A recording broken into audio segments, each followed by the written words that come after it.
answers. Easter seals today.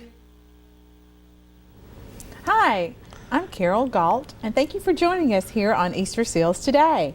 We have with us Joe Kimmell from the Kimmell Law Firm. Thank you for being here. My pleasure, Carol. Thank you for having me. Sure. And today we're going to discuss power of attorneys and guardianship, I believe. Yes, indeed. Then we're going to get into a little Medicaid and a few other more complicated matters. Absolutely. Sounds good. All right. Well, we're just going to talk about your expertise first of all. So tell us a little bit about your background. Okay. Well, I actually grew up on a farm in southern Illinois.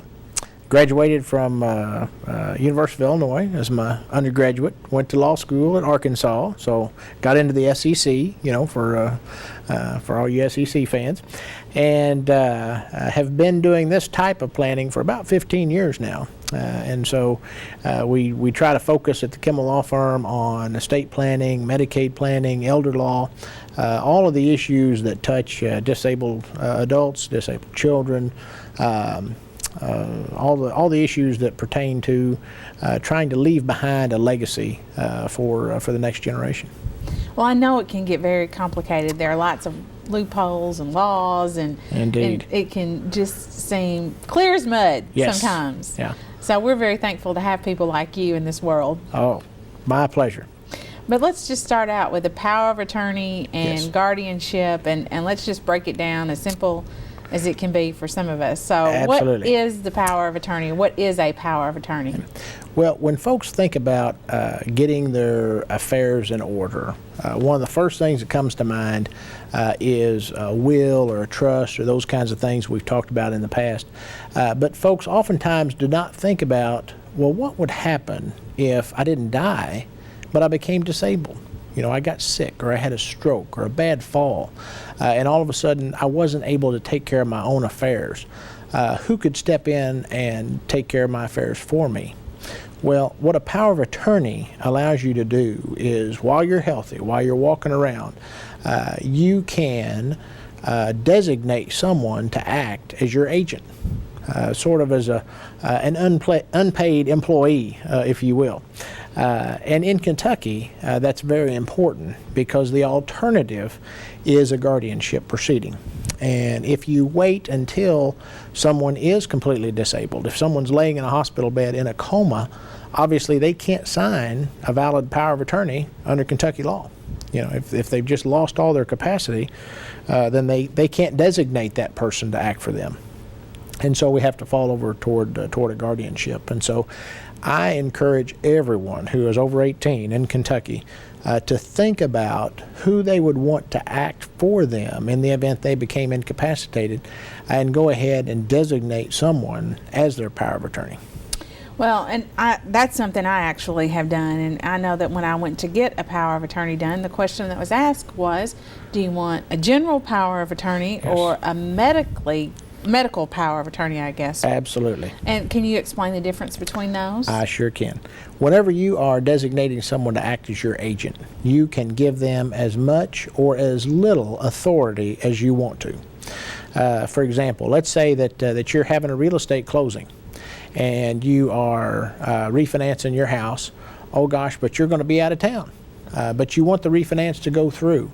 Maybe you'll give your wife a limited power of attorney that just allows her to execute documents in your name at that closing. Okay, that would be a limited power of attorney. No health care power in there. She can't go out and drain your checking account. She doesn't have the power to put you in a hospital. But she does have just that limited power to sign the documents for you at that real estate closing. That's a limited power of attorney. Obviously, if while you're on your trip or you're out of town and you have a bad accident, you end up in the hospital, she can't show up at the hospital with that limited power of attorney and do anything for you because it's limited. And so the other thing about a limited power of attorney is it doesn't survive your incapacity.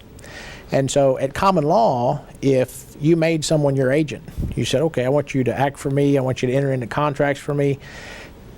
If you lost capacity, if you fell into a coma or you got really sick, those powers of attorney that you had out there went away. And so under Kentucky law, we now have a statute that allows you to have a durable power of attorney. And that's a power of attorney that survives your incapacity. And obviously that's what you would want to do in most of the situations that we deal with. Because if mom or dad have had a stroke, or maybe they have dementia, or something along those lines, you need that power of attorney so that you can make decisions for them, make sure that they are getting the health care that they need. You may need to make gifts on their behalf. If you're dealing with VA benefits or Medicaid benefits, you may need to make some gifts for them in order for them to qualify for those benefits. You may need to be able to defend lawsuits. If somehow they get involved in a lawsuit, or if someone owes them money, you'll need the power to go and collect monies. Something that's very important in this day and time is the healthcare privacy laws that are out there. You need language in a power of attorney in order to get access to someone's medical records. If you're making a decision about their health care, you need that HIPAA authorization in the power of attorney so that you can get access to the information that you need to make a good decision on their behalf. And so that's not actually a court proceeding, and a guardianship would be a court proceeding, and that would take a lot more time, is what I'm hearing. Exactly right. Yes, if you could imagine your parents, maybe one of them has a stroke and ends up in a nursing home, and if they haven't executed a power of attorney, then your only alternative in order to get the power to act for that person is to file a guardianship proceeding in district court. And under our Constitution here in Kentucky, it requires a jury to hear your case and determine whether or not you in fact need a guardian or a conservator over your assets. And so what I always tell my wife is, if something happens and you see that you're going to have to do a guardianship for me, make sure you drag me across the river, because over in Illinois that we can do it in private. But here in Kentucky, you have to air your laundry in front of a jury, and so a lot of folks don't realize that it takes a jury trial to do that. Once the jury hears the case, and what happens is you file the petition, and then 3 experts are appointed by the court. You have a medical doctor, you have a psychologist, and then you also have a social worker. Wow. All 3 are appointed to examine the proposed ward, the mom or dad, and they will file a report with the court saying, here's what we want to do, and here's what we recommend. The social worker then generally is the one that shows up at court and testifies about what is in all 3 reports and how the experts found, and then the jury will make a decision on whether or not that person needs a guardian. Once the jury comes back and says, yes, this person is disabled, or no, that person's not disabled, then it goes into the hands of the judge. And if they have found that someone needs a guardian or conservator, then the judge is the one who actually looks at all the candidates and says, okay, this is the person that is going to be your guardian. This is going to be the person that's going to be in charge of you and make decisions for you and be responsible to the court.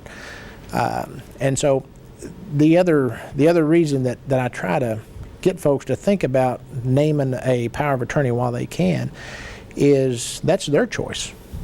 That's a choice that they should be making.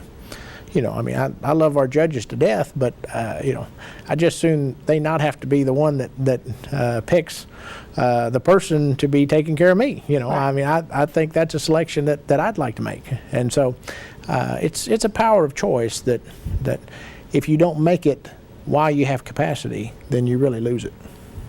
Well, that makes a lot of sense. Well, let's talk just a little bit about special needs. We were going to talk some about that and the benefits for children of veterans, maybe, and some special needs trusts. Absolutely. And other things like that. Yeah. So touch a little bit on that, and then we'll get into Medicaid. Okay, all right. The when you're dealing with special needs kids, a lot of times, we think of them as special needs kids, as if they will always stay young little children. But in fact, they grow up and they become special needs adults. And they are oftentimes prone to be taken advantage of in certain situations. If you have a child that has Down syndrome, for example, and they're 23 years old and they're living at home, and maybe you have a caregiver that stays with them during the day. If someone comes to the door and knocks and says, "Hey, young man, wouldn't you like to go with me to New York City and become a professional wrestler?" If that 23-year-old person walks out the door, they can walk out the door, and there's nothing that you can do to stop them unless you have gone to court and become their guardian. Now, this is a situation, obviously, where a special needs adult doesn't have the capacity to execute a power of attorney. All right? But it's very important to go through these steps to have a guardian name for that person, because otherwise, if someone comes to the door and says, "Hey, come go with me," then they can come go with them. And we'll say, well, now that's a pretty rare occurrence. But remember, these folks are in groups. They do a lot of traveling around, and there's a special class of people out there that prey on folks that have diminished capacity. They know that they receive checks every month. They know that they have government benefits.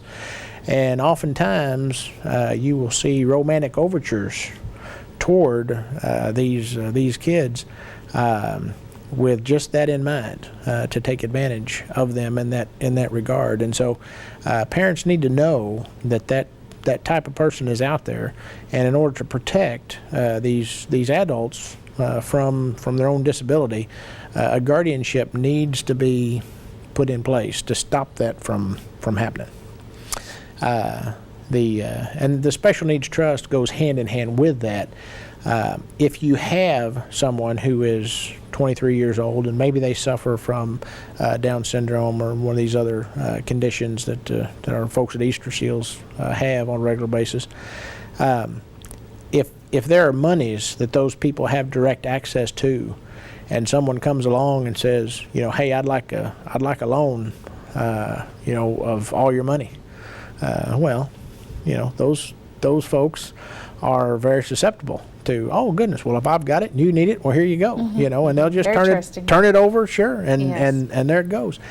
If we have those assets, though, in a special needs trust, where they have to go through mom or dad or a corporate trustee, then that type of situation doesn't happen. That money is protected. And so both a guardianship and a special needs trust need to be in place for every special needs child that's over the age of 18. Okay. Well, one of the things is we were discussing before the show started, we were just kind of talking about what we might talk about. Sure, yeah. Were some of the benefits for children of veterans or spouses of veterans, those Yes. kind of things. Yes. But there are also some benefits for special needs children of veterans. Indeed. And do you want to touch on that? That was new to me. Absolutely. The benefit is called aid and attendance. Okay, and a lot of folks don't realize that the veterans benefit is out there. But basically, if you're a veteran and you served at least 90 days in the military, and one day of that was during wartime, whether that was World War II, Korea, Vietnam, any of those periods will qualify. But if you served one day during that wartime, whether you were shot at, whether you saw any action, whether you were stateside, whether you were on foreign soil, doesn't matter. As long as you served one day during that time period, you qualify for the aid and attendance benefit, and that is there for you if you are medically in need, if you are homebound, if your spouse is medically in need or homebound, she also qualifies. And if you have a disabled adult child, they can also qualify for the aid and attendance benefit. And so it's important to know that these benefits are out there because obviously our veterans fought very hard to earn those benefits, and we need to make sure that that the benefits that they've earned are going toward themselves and their families. Okay. All right. All right. Well, let's move on here and let's talk a little bit about Medicaid. Medicaid. You said that was one of your favorite things to talk about. Yes, adult Medicaid is near and dear to my heart. What we'll normally see in our practice are the adult children of parents, and maybe mom or dad have had a fall.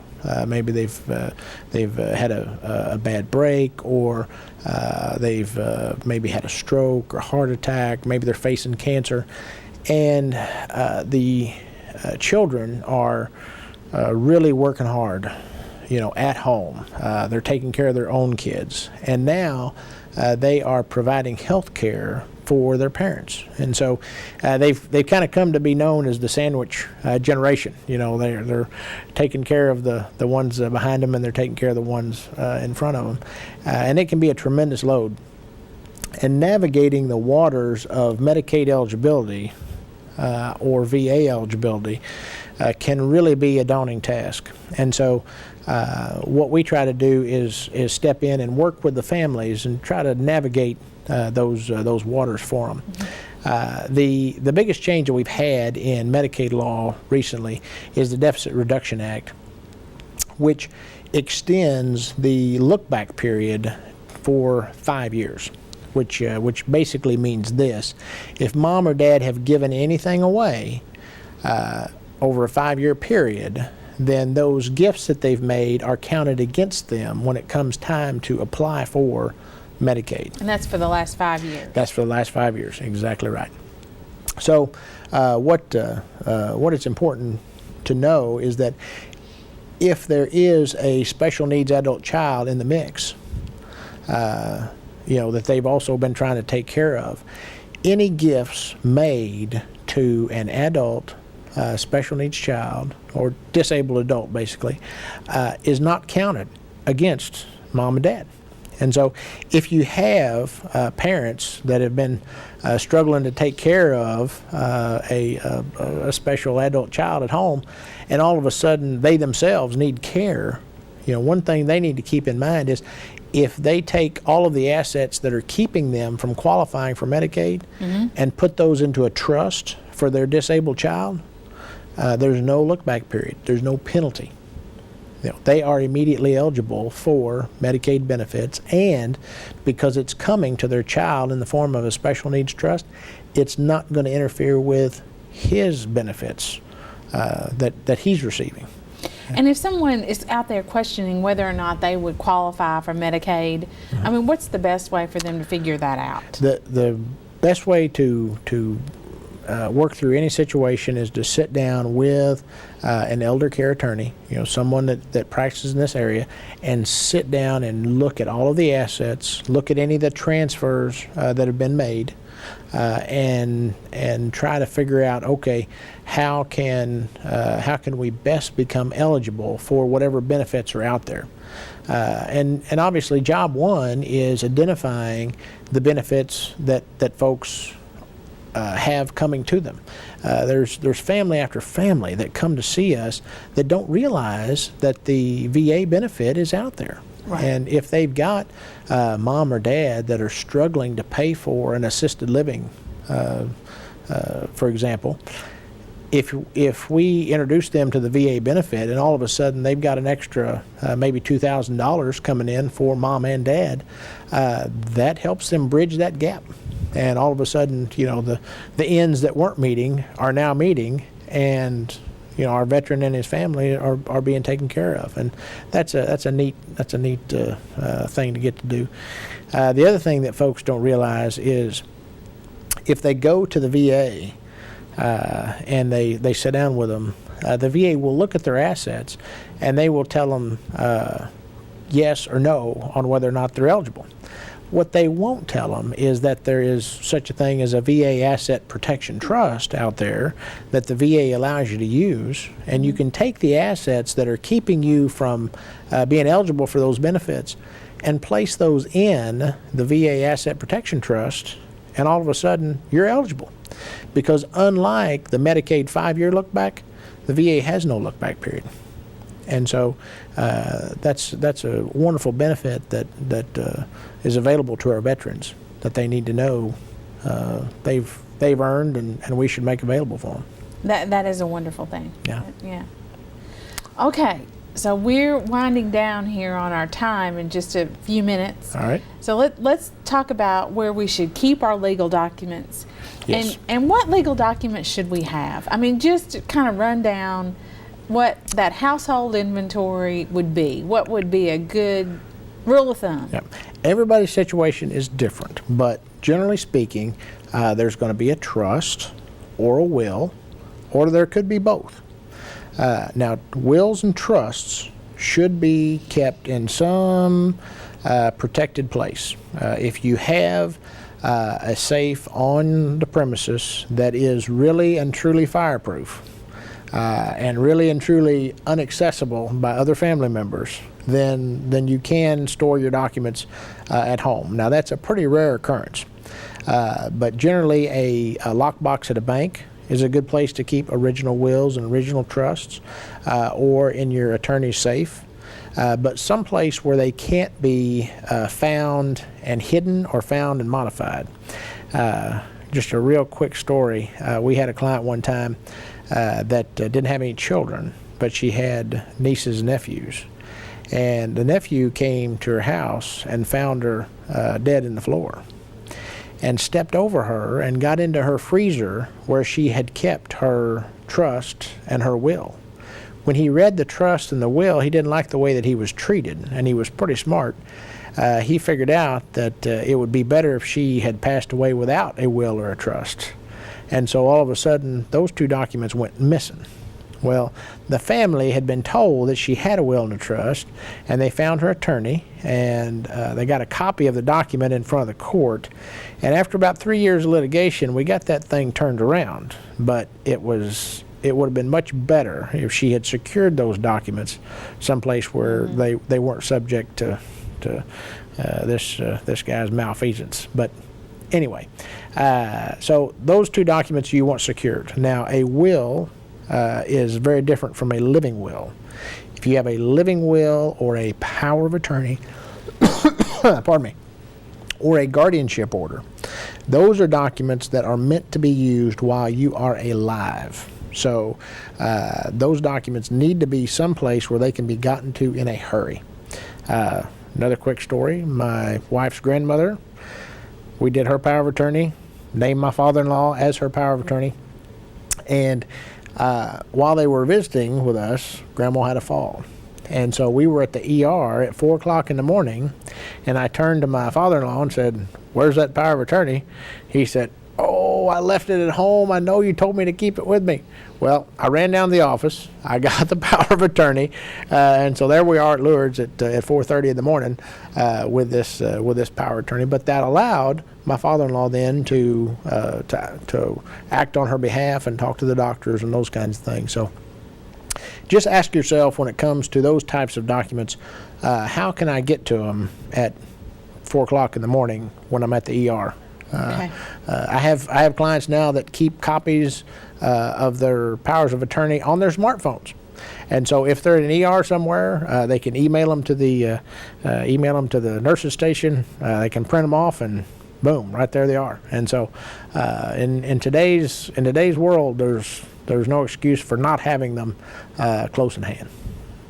All right. Okay. So those are what we need to keep. Yes. That's a good list. Yes, wills, trusts, powers of attorney, living wills, and any orders of guardianship. Okay. All right. That's a good list. Yes. All right. Do you have any other good words of wisdom before we close out here? Probably the best advice I can give you is the best way for a plan to fail is to simply fail to plan. And so for those parents out there that are dealing with special needs kids, God bless them. They have got their hands full, but they also have a responsibility to think about how best to safeguard those kids, and we're always glad to help them do that. Well, and I know it is sometimes uncomfortable to talk about. Oh, sure. It is, and you do it with a good sense of humor. You bring some humor to it, make it a lighter situation, and I appreciate that. But I know it can be difficult to talk about, but if you Yes. don't talk about, it can be a sadder situation. Indeed. Yes, sure can. Okay. Well, we appreciate your time, Joe Kimmell. Well, my pleasure. Thank you for having me. And that's the Kimmell Law Firm. The Kimmell Law Firm, 1249 Broadway. Okay. All right. Thank you so much. You're very welcome. Thank you. Okay. And I'm Carol Galt here on Easter Seals Today, and we thank you for joining us. We'll see you next time. Thank you.